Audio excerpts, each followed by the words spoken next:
sûr que ça a interpellé plus d'une personne sur la route, qui a dû se poser la question que l'on se pose très souvent dans ces temps-là, à savoir, mais qu'en est-il par après? C'est une question qui revient dans beaucoup d'esprits et de pensées au moment des funérailles. Amen. Et quand nous nous posons la question, nous avons une partie de la réponse qui est que nous savons que le corps va être sous terre. La réponse, elle est évidente, du moins par ce que nous sommes en train de faire lorsque nous procédons à cela. Ce corps va être sous terre. Amen. Mais réellement, la question que nous nous posons, c'est est-ce qu'il y a une vie après la mort? Est-ce qu'il y a quelque chose après ça? Est-ce que les livres vont juste être fermés et puis tout s'arrête? Ou est-ce qu'il y a quelque chose? Et même la personne qui se dit la plus athée, qui se dit la plus non-croyant, ou qui croit peut-être même à je sais pas, la réincarnation ou aux choses de la nature, etc., ont tous cette question. Que se passe-t-il après? Et là, chacun apporte sa réponse. Amen. Chacun vient avec sa propre réponse, sa propre définition de ce qu'il y a après la mort. Et donc, ce que l'on se pose, c'est qu'est-ce qui se passe avec cette âme? Amen. Parce que ce qui va perdurer au-delà de la tombe et au-delà de la mort physique, c'est ce que la parole de Dieu déclare comme étant l'âme. Amen. Genèse 2, verset 7 nous dit « L'Éternel Dieu forma l'homme de la poussière de la terre. Il souffla dans ses narines un souffle de vie et l'homme devint un être vivant. » Dans la version Darby, ça nous dit que Dieu forma l'homme poussière du sol et souffla dans ses narines une respiration de vie et l'homme devint une âme vivante. Alléluia. Vous voyez, la première chose que nous devons être certain et que nous devons connaître, c'est qu'il y a un créateur. Amen. Il y a un Dieu qui a créé toutes choses. Amen. Il y a un Dieu qui a formé, qui a créé cette terre. Et il y a un Dieu qui a appelé à l'existence des choses qui n'existaient pas, qu'on ne voyait pas. Il a créé toutes choses. Amen. Il suffit simplement de regarder encore une fois à cette chair qui est faite de bois. Amen. J'ose croire au poids qu'elle fait et au grain qu'elle a que c'est du chêne. Amen. Mais il ne s'agit pas, elle n'a pas quitté la forêt de chêne comme ça. Amen. Il a fallu que quelqu'un travaille cette chair. Il a fallu que quelqu'un l'imagine d'une plus ou moins d'une forme. Il a fallu qu'il pense à chaque aspect. Il a fallu ensuite que quelqu'un la travaille. Il a fallu que quelqu'un la découpe, la vernisse, l'assemble. Du début à la fin, tout le processus a pris une intelligence. Quelqu'un, un homme qui a créé cela. Et donc, ça serait une grande folie que de penser que ce monde n'a pas été créé par Dieu. Ce serait une grande folie de penser que ce monde soit juste le fruit du hasard. Peut-être que je parle à plus d'une personne convaincue, mais laisse-moi te dire qu'il y en a qui pensent cela. Il y en a qui pensent que c'est juste une coïncidence si la Terre est exactement à la bonne distance du Soleil pour permettre la vie. Si elle fait sa rotation et l'inclinaison qu'elle a, c'est juste une coïncidence. C'est une coïncidence qu'il y a eu soi-disant de l'eau sur cette Terre qui a permis à des êtres animés de grandir et de devenir certains animaux et ensuite d'évoluer et devenir l'ensemble des animaux que vous connaissez, incluant l'homme pour ceux qui croient cela. Ça demande beaucoup d'intelligence. Vraiment, ça demande beaucoup d'intelligence. Eh bien, je préfère rester fou et sans intelligence et de juste résumer cela. Il y a un créateur de toutes choses. Il a un créateur de toutes choses. Amen. Il a créé les cieux, il a créé la terre. Amen. Bizarrement, je regardais ce matin et dans la voiture, j'ai entendu la même chose. Vous savez, nous étions en train de louer ici. Et Job, dans Job, tu vois l'Éternel dire à Job, où étais-tu quand le soleil et les étoiles chantaient? Avant que nous puissions chanter à Dieu, il y avait déjà des chants dans le ciel. Amen. La louange était déjà là. Amen. La louange n'a même pas été inventée par l'homme. Amen.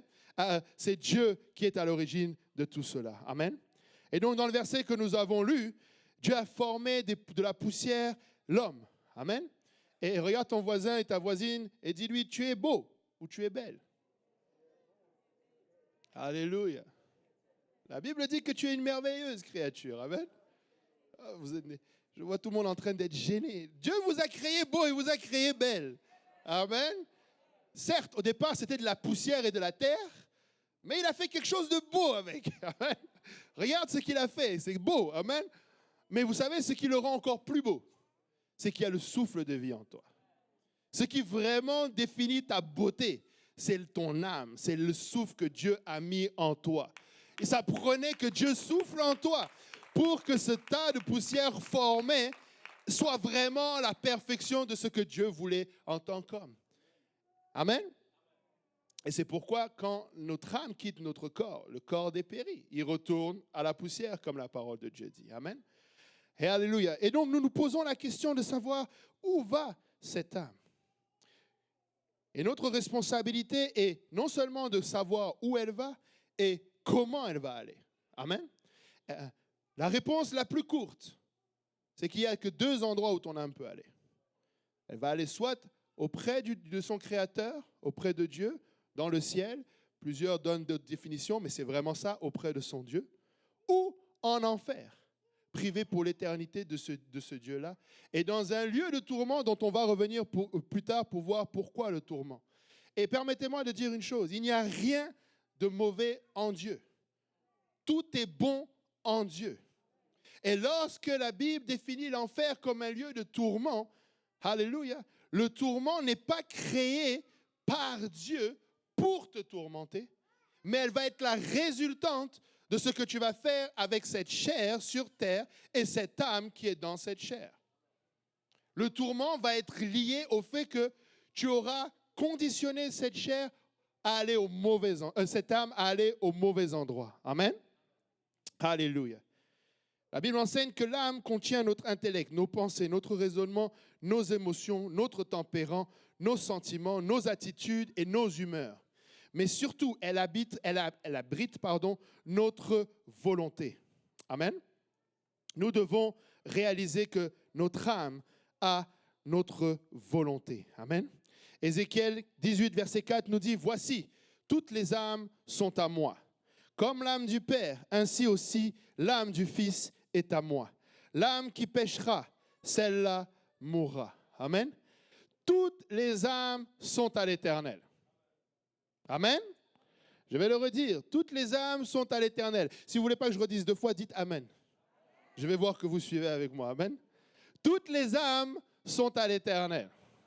Amen. Il n'y a aucune âme qui n'est pas à l'Éternel. Amen. C'est Dieu qui a ton âme entre ses mains. Amen. Et Dieu t'a fait confiance en te formant. Et hier encore, pendant les funérailles, pendant le service, le pasteur Kaozi nous l'a rappelé. Nous sommes des êtres spirituels qui habitons dans un corps charnel. Dieu t'a fait confiance en disposant cette âme qui lui appartient dans ce corps qui est le tien. Amen. Et ce qu'il te demande, c'est de prendre soin de cette âme. Parce que Dieu t'aime. Amen. Dieu t'aime.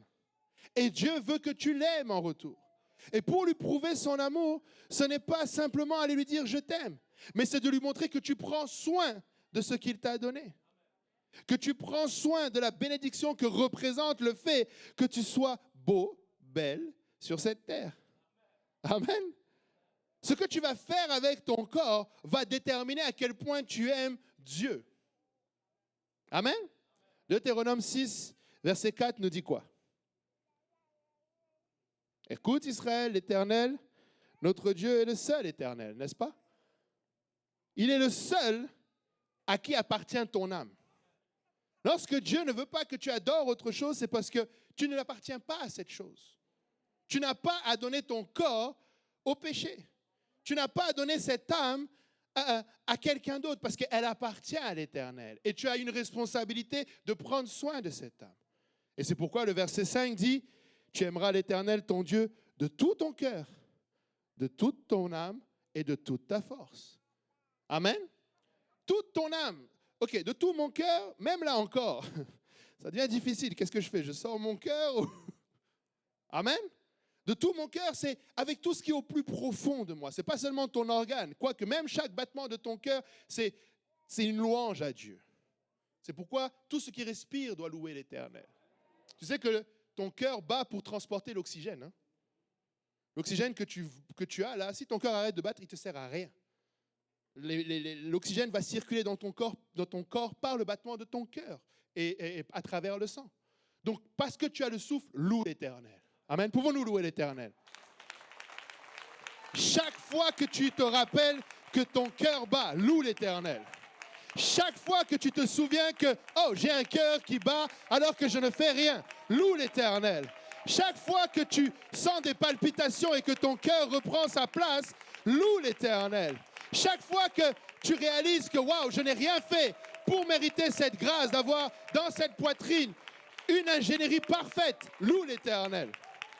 Parce que tu as le souffle en toi pour louer l'Éternel. De toute ta force. Nous, les pentecôtistes, on sait faire des démonstrations de force. Tu vois, les enfants courir, ils font des fois des démonstrations de force. Qui court le plus vite? Amen. Alléluia. N'empêchez pas les enfants de courir. Gérez-les, mais ne les empêchez pas. Amen. C'est quand tu vois que ça déborde, mais nous voulons qu'ils apprennent de toute leur force à louer l'Éternel. Nous ne voulons pas être une entrave à leur force. Amen. Nous ne voulons pas qu'ils arrivent à un jour où ils manquent de force. Demandez à mon fils, il est sur des béquilles en ce moment, je vous dis. Je dois prier, chasser l'esprit de dépression tous les jours. Il aimerait louer avec sa force de ses jambes, mais en ce moment, il est un peu privé.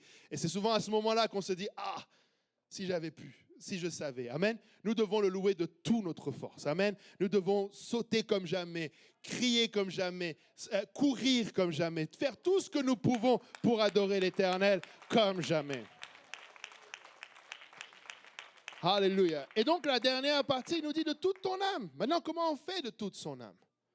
Savez-vous que l'âme, alléluia, regardez ce que Lévitique nous dit. Je ne veux pas que vous pensiez que ça vient de moi, je ne suis pas assez intelligent pour ça. Lévitique 17, verset 11.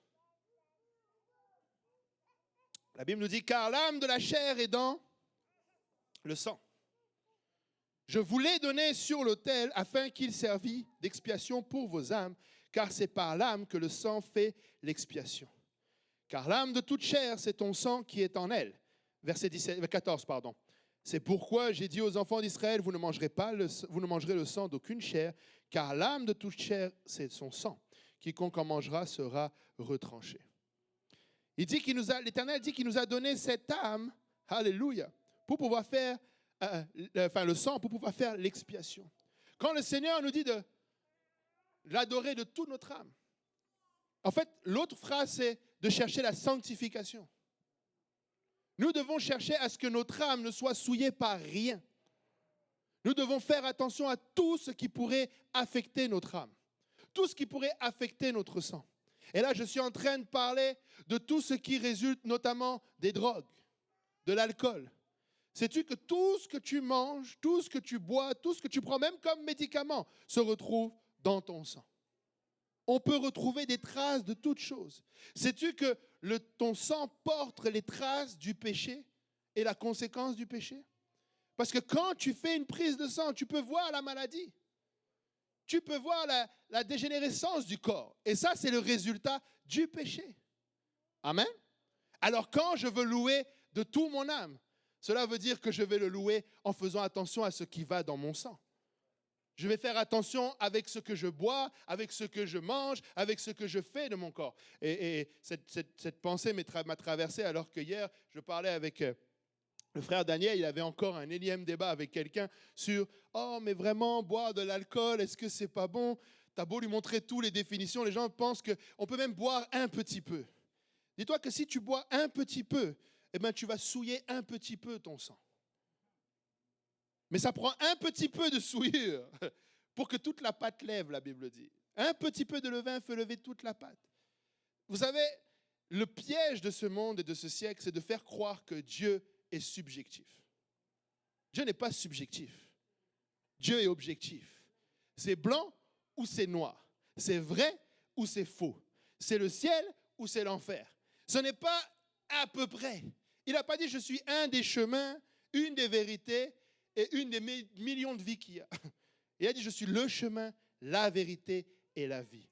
Soit tu vas te souiller, soit tu vas te sanctifier. Soit tu vas adorer Dieu de tout ton cœur, soit tu vas le mépriser. Je sais que c'est calme, j'entends plus de amen, je vais le redire. Amen. Ah, les amen sortent. Et il s'agit d'aimer notre Dieu. Ce n'est pas pour lui. Amen. C'est pour nous-mêmes. Lorsque tu es le premier bénéficiaire de cette sanctification, tu es le premier qui va aller voir. Qui a déjà fait un test, il fait une prise de sang, le médecin lui dit « Oula, cholestérol trop haut, sucre trop haut, sel trop haut, trop haut. » Des fois, même maintenant, ils ne veulent même pas y aller, surtout nous les hommes. On refuse d'y aller parce qu'on ne veut même pas entendre ce qui... On ne veut pas entendre combien on a péché, en fait. Mais vous aimez après quand vous faites ce qu'il faut et que quand vous retournez, le médecin dit « Oh, tu as amélioré ça. Oh, tu sais qu'est-ce que tu as fait? Tu t'es sanctifié. Tu t'es littéralement sanctifié. Tu as adoré Dieu. Tu as fait attention à toi. » Nous devons faire attention à ce corps que Dieu nous donne. Nous sommes le temple du Saint-Esprit. Nous devons prendre soin de ce corps. Nous devons faire attention et c'est notre adoration à l'Éternel. Alléluia. Nous sommes en train de prendre soin de l'âme que Dieu nous donne. L'Éternel est intéressé par notre âme. L'Éternel est intéressé par notre corps. Amen. C'est pourquoi il t'a fait beau. Tout à l'heure, tu as dit à ton voisin, tu es beau, tu es belle. Amen. Le Seigneur est intéressé par cela. Le Seigneur... Avez-vous déjà vu la beauté à l'extérieur? Pas les rues de Montréal et les cônes oranges. La vraie beauté. Amen, la vraie nature. Dieu l'a donnée pour toi et pour moi. Ça, c'est pour notre vie terrestre. Alors, imagine-toi, lorsqu'il dit qu'il est parti nous préparer une place, à quoi ça va ressembler? Amen. Mais pour y arriver, il va falloir que ce soit notre âme qui s'y rende. Et pour que notre âme s'y rende, nous devons adresser notre chair ici-bas. Amen. Alléluia. Nous voulons adorer l'Éternel, n'est-ce pas? Nous voulons l'aimer de tout notre cœur, de toute notre force, de toute notre âme. Et encore une fois, remarquez bien, il veut tout. Je le disais tout à l'heure, moi je commence maintenant à argumenter avec ceux qui sont très intelligents en allant dans leur sens. Amen. Le Seigneur est exclusif. Oh, c'est comme tu es dans une prison. C'est pire qu'une prison. C'est de l'esclavage. Servir Dieu, c'est de l'esclavage. N'ayez pas peur de ce mot. Les gens vont utiliser ça pour te faire peur. Ah oui? Oui! Nous sommes esclaves de Jésus-Christ. Sauf que nous avons un maître qui est bon. Notre maître nous aime. Il veut te garder là parce qu'il t'aime. Il sait... S'il vous plaît, répondez. Qui c'est qui ne peut pas se faire confiance? S'il vous plaît, répondez. Nous ne pouvons pas, notre cœur est méchant. Nous ne pouvons pas nous faire confiance. Nous avons besoin. C'est le verset le plus triste pour moi de la parole de Dieu, Deutéronome 30. Je pense que c'est verset 19. Il dit, j'ai pris à témoin le ciel et la terre. J'ai mis devant toi la vie et la mort, la bénédiction et la malédiction. Peut-être que j'ai dans l'inverse. Il dit, choisis la vie afin que tu vives. Ça veut dire que sinon on allait choisir la mort. Ça veut dire que Dieu a vu quelqu'un qui était capable de prendre la mort. Il y a la mort et il y a la vie ici. Je vais faire attention à ne pas renverser l'eau. Je ne veux pas de problème avec qui que ce soit. 15. Deutéronome 30, 15. J'ai mis devant toi la bénédiction et la malédiction, la vie et la mort. Mais il dit choisis la vie. Parce qu'il y en a qui vont prendre la mort et ils courent. Ouais, bénédiction. Il est obligé de nous guider vers la vie. Mais c'est ce qui s'est passé dans le jardin. On va poser la question, oh, mais si Dieu était si bon, pourquoi est-ce qu'il a dit à Adam que tu allais mourir? C'est parce que tu allais fuir de Dieu qui est la vie. Et c'est ce qui s'est passé. La première chose qu'ils ont fait, dès qu'ils ont entendu la voix de l'Éternel, ils ont couru de lui. Et Jean nous dit que au commencement était la parole et en elle était la vie. Et je ne sais pas comment tu appelles quand tu cours de la vie, si ce n'est que tu vas vers la mort. Encore une fois, Dieu n'est pas subjectif, il est objectif. C'est ou la vie ou la mort. Il n'y a pas d'entre-deux. Quand vous avez quelqu'un à l'hôpital, ça c'était le témoignage que j'avais eu à Laval, à la Cité de la Santé à Laval, il y avait un papa qui était mourant, dans un état comateux. Et le, le pasteur Abou m'appelle et il me dit, est-ce que tu peux aller prier, soutenir cette famille, prier pour le papa? J'ai dit, OK. On a essayé de se contacter avec la maman et la fille, on n'a pas réussi. Du coup, on est allé, j'y suis allé, et arrivé là-bas, je vois un corps avec des machines branchées. Pip, pip. Je ne sais même pas, je ne sais pas quoi faire. J'ai dit, Seigneur, je ne sais pas quoi faire, mais je te connais toi. J'ai posé ma main sur lui, j'ai dit, Seigneur, peu importe le besoin, rencontre-le au lieu de son besoin. Amen. J'ai dit comme les mots de mon pasteur, rencontre-lui au lieu de son besoin. C'est sûr qu'il a besoin de toi, là. Rencontre-lui au lieu de son besoin. J'ai prié, prié, et puis ça s'est fini là. Et puis, qu'est-ce que je fais? Là rentre le médecin. Ah, bonjour, vous êtes de la famille? J'ai dit, oui, on peut dire ça. J'ai dit, oui, je suis le pasteur. Elle dit qu'elle a entendu pasteur. Ah, pasteur. Elle dit, ouais, c'est drôle parce qu'on avait une discussion avec la famille hier. J'ai dit, ah oui, vous discutiez de quoi? Elle dit, quelle est la volonté de Dieu? Parce que là, elle dit, moi, j'ai l'impression d'aller tous les jours contre la volonté de Dieu. J'ai dit, mais pourquoi vous dites ça? Elle dit, regardez cet homme, par exemple. Là, on le maintient en vie artificiellement. J'ai dit, ah oui? Elle dit, oui, ça, c'est les machines qui le maintiennent. Et puis, et pour moi, ça, est-ce que c'est la volonté de Dieu ou contre la volonté de Dieu? Et je lui ai demandé, mais si vous le débranchez, qu'est-ce qui va se passer? Elle dit, si on le débranche, oui, d'accord, il y a le cœur qui bat encore, mais ça, vous savez, c'est le dernier réflexe chez l'être humain. J'ai dit, et le reste? Elle me dit, non, son cerveau est fini parce qu'il a eu un AVC. J'ai dit, oh, merci pour ma réponse, je sais maintenant c'est quoi. Et je lui ai dit, vous savez, je vais vous expliquer. Ce que nous croyons, c'est que vous pouvez le débrancher, mais vous ne pouvez pas arrêter son cœur, sinon c'est un meurtre. Et que c'est Dieu qui maintient cet homme en vie à travers son cœur. Et ça, c'est suffisamment de foi, comme un grain de sénévé, pour qu'on prie pour lui, pour qu'il soit guéri de l'AVC qu'il a eu. Amen. Et nous avons prié. J'ai changé la prière. J'ai dit, Seigneur, relève cet homme de cet AVC. Guéris-le. Maintenant qu'on a la réponse, Seigneur, guéris-le de cet AVC. Relève-le et qu'il soit conscient. Frères et sœurs, 2 jours après, il est rentré chez lui, reconnaissant sa famille, pouvant parler. Et vous savez pourquoi le Seigneur l'a fait? Pas parce que j'ai prié, mais pour confondre l'intelligence des hommes intelligents. Ce docteur qui ne savait pas quoi penser a eu sa réponse. Cet homme est décédé 2 semaines après. D'autres choses en plus. Mais c'était parce qu'il était faible. Mais je vous dis, le Seigneur l'a fait ainsi pour prouver à ce médecin, cherche la bonne personne. Et c'est là où nous réalisons que nous avons une mission sur la terre. Quand nous disons que nous sommes le sel de la terre et la lumière de ce monde, même sur un lit d'hôpital, tu peux encore témoigner. Même sur un lit d'hôpital, tu peux encore être un témoin de qui est le Seigneur Jésus-Christ. Tu peux continuer à louer, tu peux continuer à adorer, tu peux continuer à témoigner. Amen. Alléluia. Le Seigneur est intéressé par ton âme. Amen. Ton âme est importante. Elle appartient à Dieu. Et nous avons une responsabilité. Amen. Psaume 119, verset 167 nous dit, mon âme, observe tes préceptes. Je les aime beaucoup. Le psaume 103, verset 1 nous dit, mon âme, bénis l'Éternel. Que tout ce qui est en moi bénisse son saint nom. Remarquez bien, il commande à son âme de bénir l'Éternel.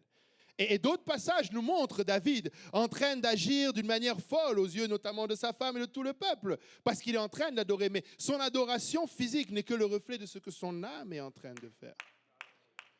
Voilà pourquoi très souvent, vous avez peut-être l'impression que les chantres essayent juste de vous exciter. Pauvre frère Mutombo, il est là. Pouvons nous battre, pauvre frère Boaz. Pouvons-nous... Tu sais, le batteur est obligé de... Tu ne peux pas louer avec ton âme sans ton corps. Tu vas louer... Ton âme va louer Dieu avec ton corps. Et normalement, pardonnez-moi, mais là, je vais peut-être un peu plus loin, un peu trop loin, j'ai envie de dire. Tu sais, réserve ton clappement de main pour le jour où tu ne pourras pas le faire avec tes pieds. Et un jour, tu vas arriver à une place où tu auras quelque chose au pied, là, comme nous le chantons, là. Tu sais, je le loue avec mes mains. Si je n'ai pas de main, je le loue avec mes pieds. Si je n'ai pas de pieds, je le loue avec mon âme. Et si je n'ai plus d'âme, c'est que je le loue là-haut. Mais très souvent, on s'octroie... on se prive, je devrais dire, de louer l'Éternel avec tout ce qui est en nous. Amen. pour louer avec ton âme, loue-le avec tout ce qui est en toi. Amen. Prends ton corps et fais-le bouger un peu. Amen. Lève-toi. Amen. Lorsque tu te mets debout, je sais, nous sommes fatigués, mais lorsque nous nous mettons debout en révérence à l'Éternel, c'est notre âme qui est en train de reconnaître qui est Dieu. Ce n'est pas juste ton corps. Et pourquoi je dis cela? Je sais que ça fait peut-être un peu dur. C'est parce que je suis en train de dire quelque chose à quelqu'un, c'est que Dieu t'a donné une responsabilité avec ton corps.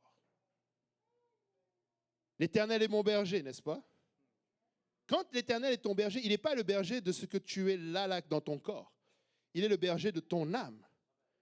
Et présentement, là, c'est toi qui vas décider, est-ce qu'en tant que brebis, cette âme, je vais soumettre cette chair, qui est le véhicule que Dieu utilise, pour qu'il soit mon berger. Parce que si la bergerie est là, et que toi, tu es ici, et que tu dis l'Éternel est mon berger, tu es en train de mentir. Amen? Non, vous n'avez pas compris. Je recommence. Si là, c'est la bergerie, ou dans d'autres termes, c'est l'Église, et que quand je dis l'Église, je parle du corps de Christ, si toi, tu es ici, et que tu déclares l'Éternel est mon berger, tu es en train de mentir. Parce que ce que Dieu veut de toi et moi, c'est que nous soyons dans la bergerie. Amen. C'est ça, le berger, c'est ce qu'il veut. Mais toi, tu as choisi de ne pas écouter le berger. Donc, tu ne peux pas déclarer l'Éternel est mon berger, parce qu'il dit que les brebis entendent sa voix et ils obéissent. Amen. Donc, c'est pourquoi tu te dois comment on appelle ça, de soumettre cette chair. Voilà pourquoi nous avons tant de ce qui ressemble à de la discipline, parce que nous sommes des disciples. Amen. Nous soumettons notre chair à 3 jours de jeûne et prière pour les prochains jours, parce que notre âme réclame l'adoration à Dieu et que nous voulons l'adorer de toute notre âme. Amen. Et nous voulons que notre âme bénisse l'Éternel. Vous savez, regardez Psaume 34, verset 19. La Bible ne nous promet pas aux chrétiens une vie aisée. Amen. Désolé de le dire comme ça, mais c'est la vérité. Je n'ai pas eu beaucoup d'amen sur celui-là. Mais regardez, l'Éternel est près de ceux qui ont le cœur brisé. Amen. Quand tu as le cœur brisé, c'est là où tu as l'impression que Dieu est loin. Et pourtant, c'est là où il est le plus proche. Je me rappelle du Dr. Little qui avait dit ça. Et j'étais dans cette situation où j'en pouvais plus. J'ai dit, Seigneur, où tu es? Seigneur, je te cherche. Où tu es? Et il avait dit, tu sais, Dieu peut te bénir à distance. Amen. Il peut dire, va, ta foi t'a sauvé. Il peut dire, va, et ton enfant est guéri. Mais s'il veut te briser, il va te prendre dans ses mains pour rompre, pour briser. Et ce jour-là, j'étais comme, waouh. C'est dans ces moments-là où on a l'impression que Dieu est le plus loin, et pourtant, tu es au creux même de ses mains. Regardez le psaume 34, verset 19. Dans la version Darby, la Bible nous dit « Les mots du juste sont en grand nombre, mais l'Éternel les délivre tous, de tous. » Amen. Donc oui, nous allons passer par des moments difficiles, mais l'Éternel est au contrôle. Amen. Et il va nous délivrer de toutes ces situations. Amen. Parfois, ça va être difficile. Parfois, on va subir différents types de persécutions ou différents types de choses désagréables dans notre vie, dans notre cœur, dans notre corps. Mais l'Éternel va nous garder. 2 Timothée 1, verset 12 nous dit « Et c'est à cause de cela que je souffre ces choses. Mais j'en ai point honte, car je sais en qui j'ai cru. Et je suis persuadé qu'il a la puissance de garder mon dépôt jusqu'à ce jour-là. » Amen. L'apôtre Paul était en train de dire, oui, je souffre, mais je sais en qui j'ai cru. Je sais que je ne suis pas en train juste de souffrir inutilement. Je sais que ce n'est pas le résultat. Et parfois, le diable va nous mentir là-dessus. Comme il l'a fait avec Job et ses amis qui sont venus lui parler. Ce n'est pas une histoire de est-ce que j'ai bien fait ou est-ce que tu as mal fait. Des fois, le Seigneur va juste laisser cette souffrance venir dans ta vie. Mais tu dois garder ta confiance en l'Éternel. Je sais en qui j'ai cru. Et deuxième point, il dit, je suis persuadé qu'il est capable de garder. Et ça, c'était le témoignage de la sœur Manouchka. Peu importe ce qui lui est arrivé, encore une fois, j'étais dans la voiture hier avec sa nièce et elle disait les 2 ans et demi qu'elle était avec à Boston. Elle dit, des fois, c'est elle, la nièce, qui était fatiguée. La sœur Manouchka qui se levait, dit, lève-nous, lève-toi, je dois cuisiner, tu dois même m'emmener faire les courses. C'est elle qui était en train de l'encourager. Et la raison, c'est parce qu'elle était persuadée qu'il est capable de garder, amen, qu'il a la puissance de garder ce dépôt. Hébreux 6 nous le dit comme ça, verset 19. Cette espérance, nous la possédons comme une ancre de l'âme, sûre et solide. Elle pénètre au-delà du voile. Pas une encre de la chair, mais une encre de l'âme. Oui, des fois, dans la chair, nous allons vivre des choses désagréables. Oui, des fois, tout va sembler à l'opposé. Mais notre âme est ancrée en l'Éternel. Amen. Notre espérance est en Jésus-Christ. Amen. Le point, c'est que, comme je le disais au début, des situations comme hier nous font toujours réaliser que peut-être je suis le prochain. D'autres veulent refuser cela, mais la Bible nous dit que nous ne savons pas demain. Et ce n'est pas un piège on va rester là. Ce n'est pas un piège. Ce n'est pas pour te tenir en haleine. Tu ne sais pas ce qu'il y a demain. Non, Dieu a de grandes choses pour toi demain. Parce que tu vives ou que tu meurs, il veut te bénir. Amen. Mais il veut s'assurer que ton âme est à la bonne place. Amen. Et donc, ça nous fait se poser la question. Qu'en est-il après notre vie terrestre? Que va-t-il se passer? Je disais, avant de terminer avec Luc 12, je disais hier au frère Jean-Claude, nous ne connaissons pas le lendemain. Tu ne sais pas ce que demain réserve. Tu sais, cette prière que tu pries, Dieu peut tout changer en l'espace de quelques minutes, de quelques heures, de quelques secondes. Demain peut être une toute nouvelle journée pour toi. Dans les circonstances, je parle terrestre, amen. Je parle même pas, déjà je parle vraiment terrestre. Une situation que tu pries peut-être, ça fait 12 ans. Tu ne sais pas ce que le Seigneur va faire. Oui, peut-être qu'il avait prévu que ça allait prendre 13, et demain c'est la 13e année. Et des fois, le Seigneur nous donne comme ça à voir notre faiblesse face à comprendre demain. Je m'explique. Il y a 10 ans de cela, le frère Jean-Claude et la sœur Manouchka se mariaient. Et ils se mariaient ici. Et de ce que j'ai compris hier dans le témoignage de sa nièce, c'était une réponse à la requête de notre sœur. Elle a dit elle avait demandé à Dieu un bon mari et de pouvoir voir ses enfants en santé et grandir. Et la nièce témoignait hier que l'Éternel lui a donné un mari. Amen. Elle avait 50 ans quand l'Éternel lui a donné un mari. Amen. Le Seigneur est bon. Amen. Amen. Le Seigneur est bon, n'est-ce pas? Vous êtes avec moi encore? Amen. Je suis en train de dire que le Seigneur n'est jamais en retard. Amen. Il est toujours à l'heure. Il sait ce qu'il fait. Elle a prié, elle a obtenu. Elle ne s'est pas dit, ah non, c'est trop tard pour moi. Non, elle a obtenu. Et effectivement, elle a pu voir aussi ses enfants faire leurs études et réussir. Donc, il y a 10 ans, on était avec le frère Jean-Claude et on parlait de ça dans la voiture hier. Et j'ai eu le privilège, il y a 10 ans, d'être le chauffeur du frère Jean-Claude à son mariage. Et j'avais conduit le frère Jean-Claude, je m'étais habillé bien propre pour faire honneur au marié et à la mariée. Et on avait loué une Chrysler 300 blanche. Et elle est sortie avec sa robe blanche, il avait son beau costume. Et ils sont rentrés, j'avais garé la voiture devant. Et puis, on a fait le mariage. On les a emmenés jusqu'à Casa Grecque, ceux qui se rappellent. C'est là-bas qu'était la réception. Et nous avons eu un bon temps là-bas. Et je les ai ramenés à la maison. Amen. Et ils étaient sur ces grenets, je pense, qu'ils habitaient. Et voilà qu'après, j'ai rendu la voiture de réception. Mais me voilà 10 ans plus tard à conduire cette fois-ci le frère Jean-Claude aux funérailles de son épouse. Et ça fait drôle parce qu'il y a 10 ans en arrière, j'aurais jamais pensé que 10 ans plus tard, je serais là en train d'emmener le même marié, mais cette fois-ci. Et je l'ai conduit jusqu'à la tombe de sa femme était à 5, peut-être 10 mètres. Mais vous savez, j'ai parlé avec la nièce de la sœur Manouchka, et je lui ai dit, vous savez, nous avons le privilège de prendre soin des âmes de l'Éternel. Lorsque Dieu a permis que frère Jean-Claude marie la sœur Manouchka, c'est parce qu'il a vu en frère Jean-Claude le meilleur mari pour prendre soin de sa brebis pour les 10 prochaines années. Lorsqu'il a permis que la nièce de la sœur Manouchka prenne soin de sa tante pendant 2 ans et demi, et la sœur, et j'aime l'esprit de la nièce de la sœur Manouchka parce qu'elle disait c'était pas facile. J'étais une femme monoparentale, j'ai 3 autres enfants et voilà que j'ai ma tante.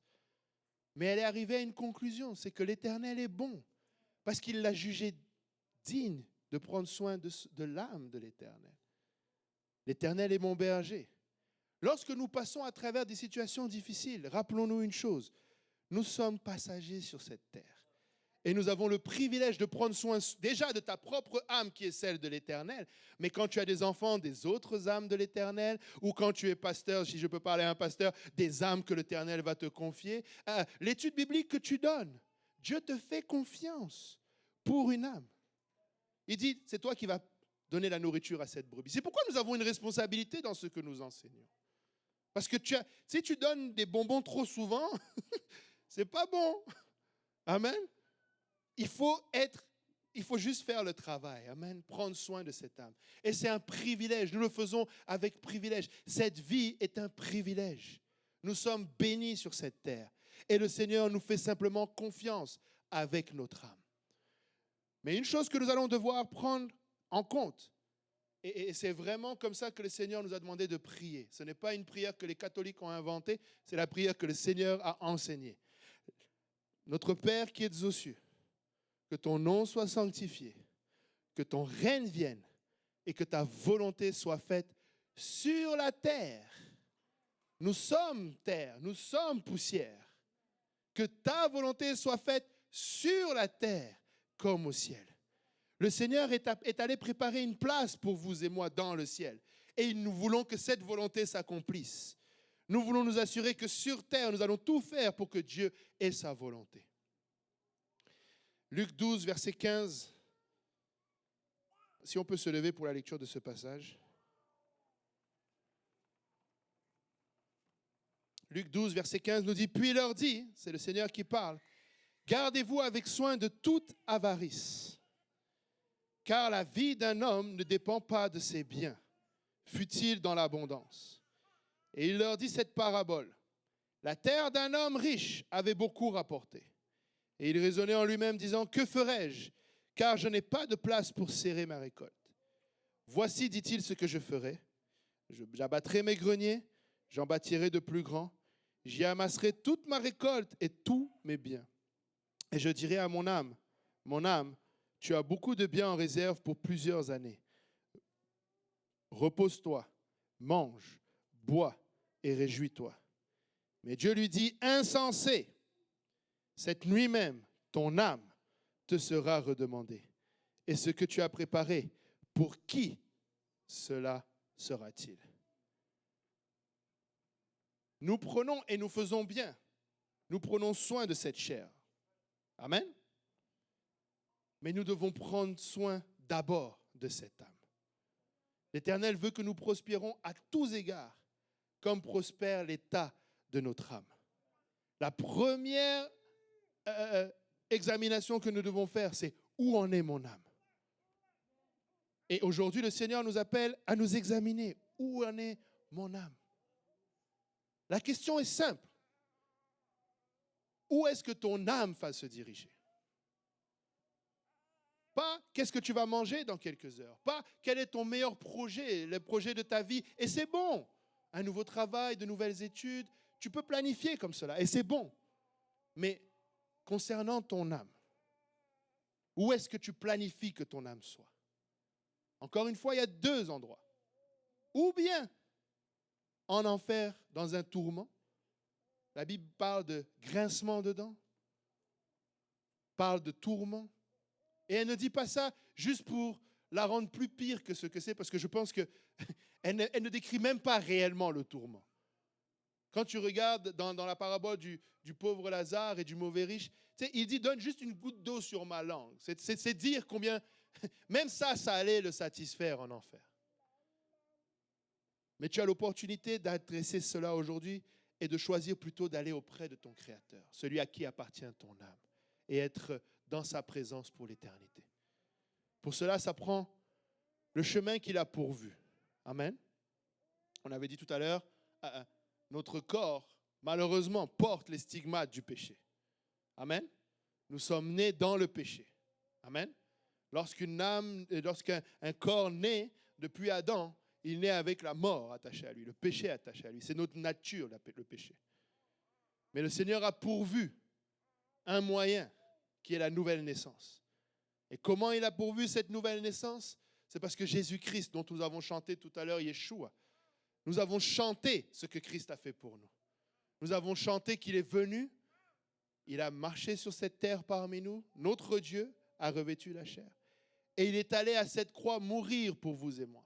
Rappelez-vous, Lévitique, l'Éternel a donné l'âme pour faire l'expiation.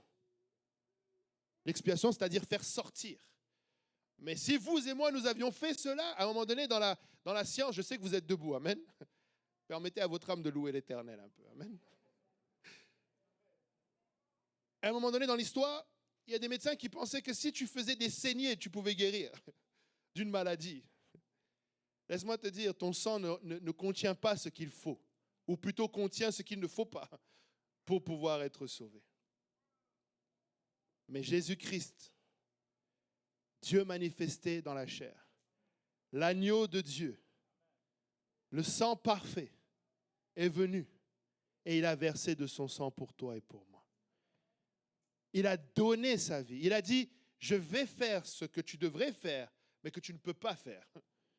Et en le faisant, je rachète le péché de tout le monde. Parce que la Bible dit que si un homme a pu pécher et que par lui, la mort est rentrée en tous, alors parce que le sang de Christ a été versé, la justice aussi est venue. Amen. Et le pardon avec. La Bible dit qu'il nous a rachetés par son sang. Amen. Il a versé de son sang pour toi et pour moi. Et aujourd'hui, il t'appelle à obéir à cet appel qu'il fait. Vous savez, le sang d'Abel crie justice et vengeance. Mais le sang de Christ crie plus fort. Miséricorde et pardon. Justice. Et aujourd'hui, tu as la possibilité d'obéir à cet appel. Cette voix qui crie. Et vraiment, le Seigneur crie. Tu sais, nous parlons, et je sais, la Bible dit, le Seigneur est à la porte et il frappe. Mais nous devons aussi entendre le cri de son sang, qui veut nous racheter et qui est disponible aujourd'hui.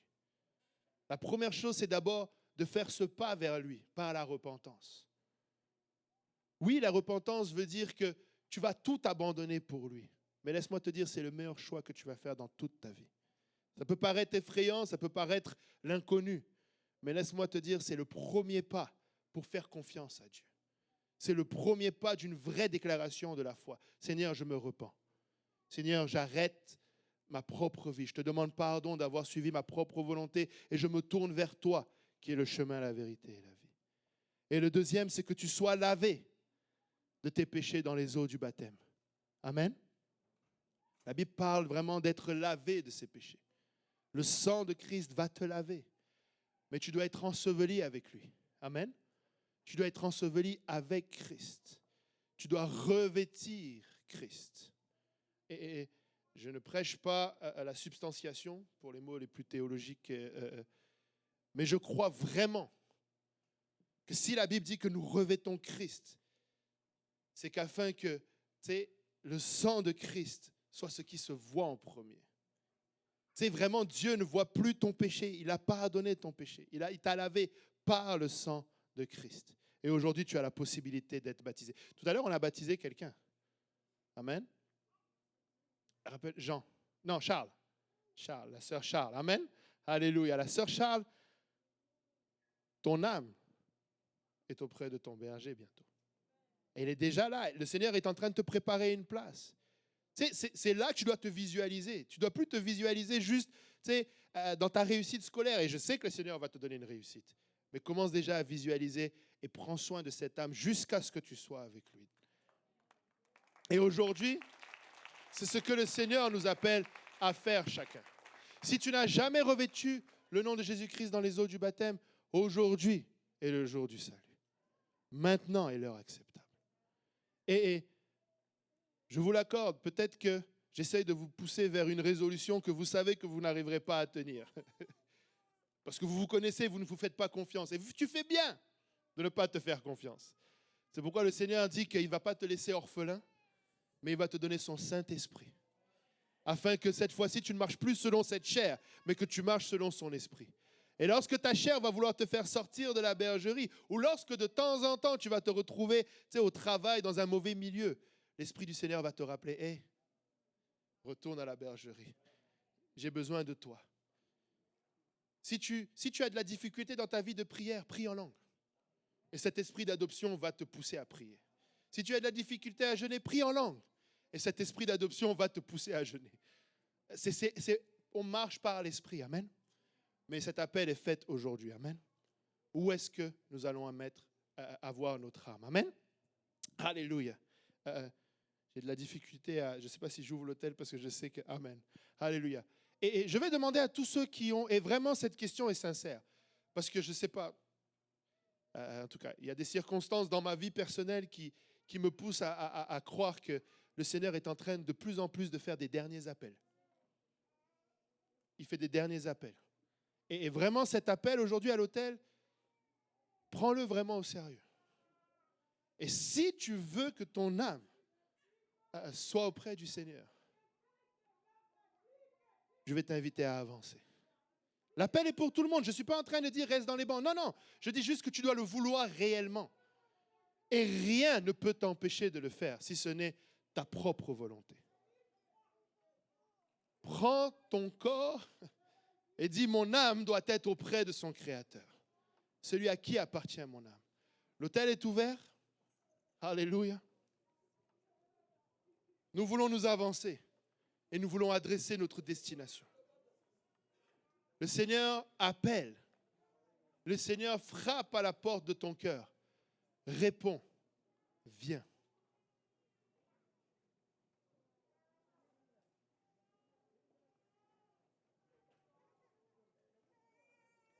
Ce message n'a pas pour objectif de t'effrayer. Ce message a pour objectif de te faire te questionner. Et je sais que le Seigneur parle à ton cœur. Je sais que c'est le Seigneur c'est le sang de l'agneau qui crie plus fort que celui d'Abel, qui est en train de t'appeler.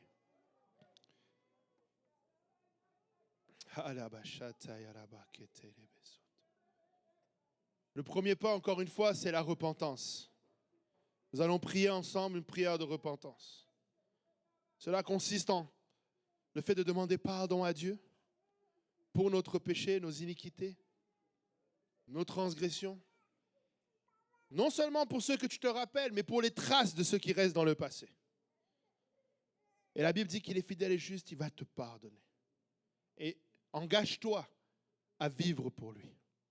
Alléluia. Pouvons-nous élever nos voix? Alléluia. Seigneur éternel, notre Dieu et roi, papa. Seigneur, dans ta grâce et ta miséricorde, je viens encore te louer, papa.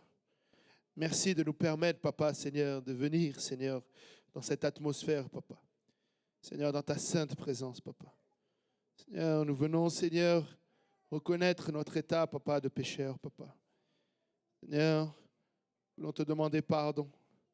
Pardon pour tout ce que nous avons pu dire, papa, tout ce que j'ai pu faire, tout ce que j'ai pu même penser, Seigneur, qui a souillé, Seigneur, cette âme, qui a souillé ce corps, papa.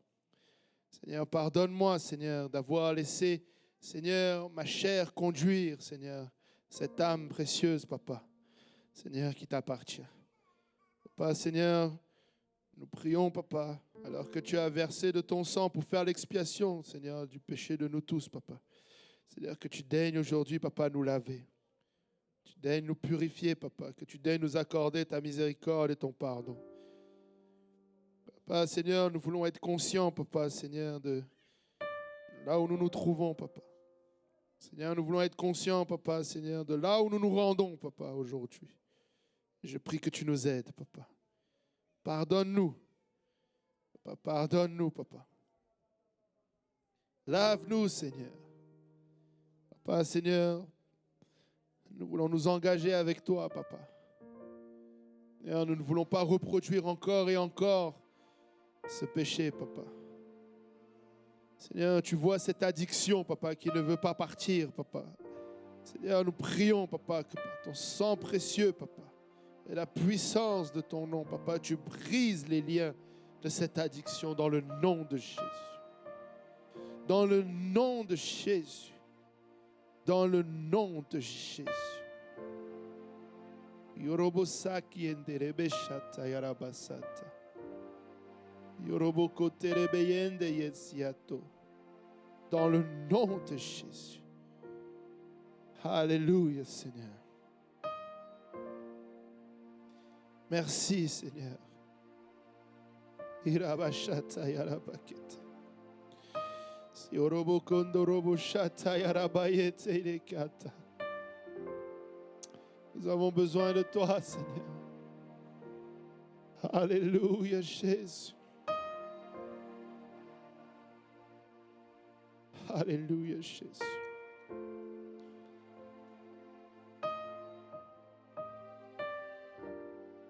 Harabashikata yarababa.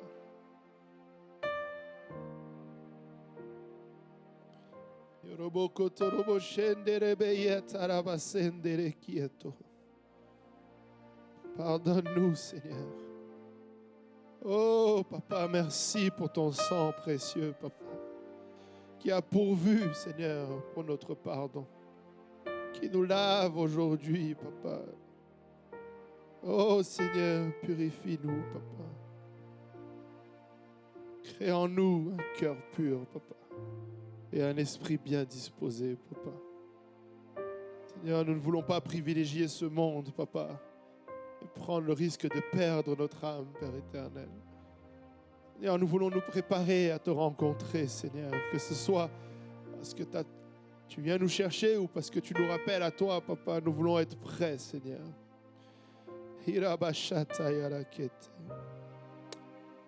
Alléluia, Jésus.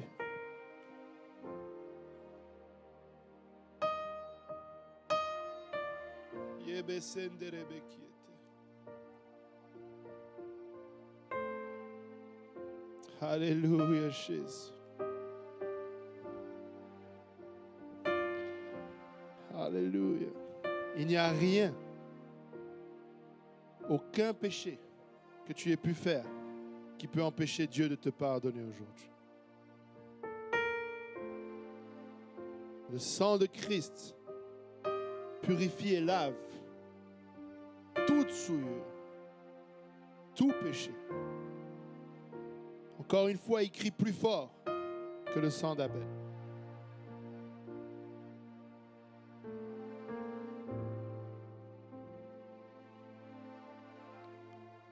Si tu es ici et que tu n'as jamais revêtu le nom de Jésus-Christ dans les eaux du baptême, alléluia, tu peux lever ta main et prendre cette décision aujourd'hui et revêtir, alléluia, le nom de Jésus-Christ dans les eaux du baptême.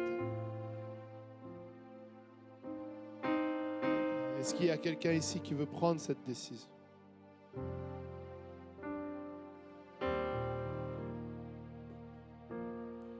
Alléluia.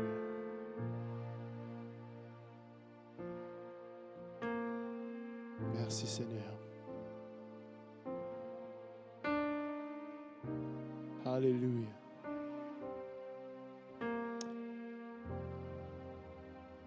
Ce que le Seigneur nous dit, c'est que il ne nous laisse pas seuls. Il ne nous a pas laissés orphelins. Alors qu'il est parti nous préparer cette place, il a envoyé son consolateur.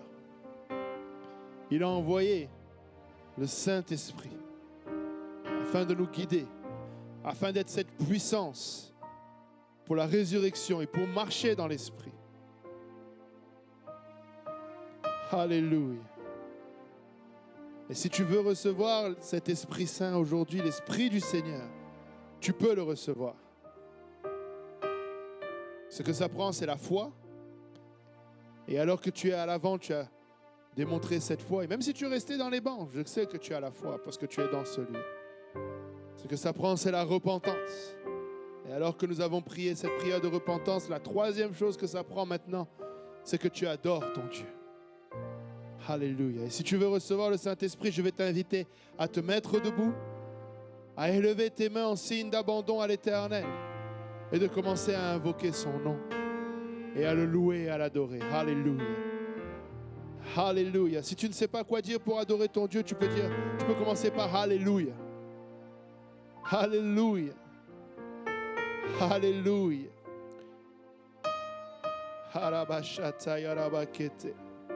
Et alors que tu vas commencer à l'adorer, tu vas sentir l'Esprit du Seigneur venir sur toi. Tu vas sentir tes lèvres lourdes, ta langue lourde, et le Seigneur prendre le contrôle. Et tu vas commencer à parler en langue, dans une langue que tu n'as pas appris, mais une langue que le Seigneur te donne de t'exprimer, selon son esprit. Alléluia. Peuple de Dieu, si nous pouvons prier, alléluia, et accompagner ceux qui cherchent le Saint-Esprit aujourd'hui. Alléluia, Jésus. Hiroboshata yarabate rebeyende. Hikotoroboyande rebesata. Hiroboyeke terebeshanda. Hirobosandia tererekiato. Alléluia, alléluia, alléluia. Jésus, riabasendere kieterebe. Yorobobo sekete yerebesata.